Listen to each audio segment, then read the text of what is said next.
Well, Muncie police are making some significant changes to the everyday routine and say these changes could help in the long run. Newslink Indiana's Seth Toko is live in Muncie with more. Seth?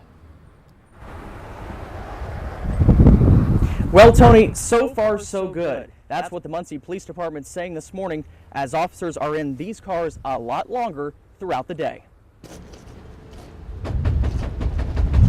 Police Department, answer the door. 4 additional hours on the street. That's how Muncie officers will spend their day as shifts change from 8 hours to 12 hours. Right now, we think it's a home run. Muncie Police Chief Joe Winkle says with this new plan, it'll put more officers on the street, showing a bigger presence in the city. What we found already is typically we've got at least 12 officers on the street at all times instead of 8. So it's already had an impact as far as our people. Other area communities like Noblesville and Fishers adapted this 12-hour shift. So how will all this work for Muncie?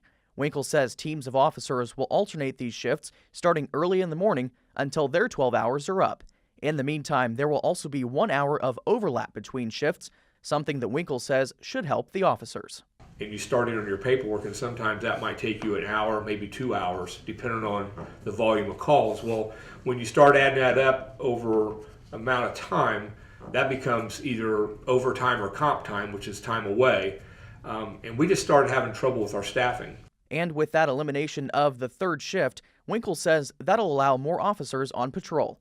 Officers like Jacob Massoth, who say this is a welcome change. And that's exciting for me because at 8 hours, I feel like I don't get enough.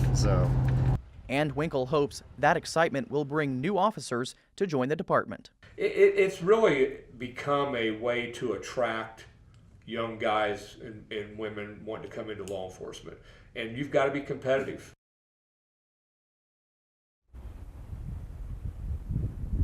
And these changes aren't set in stone just yet. Chief Winkle says in 6 months, they'll go back and reevaluate what worked and what didn't work during this trial period.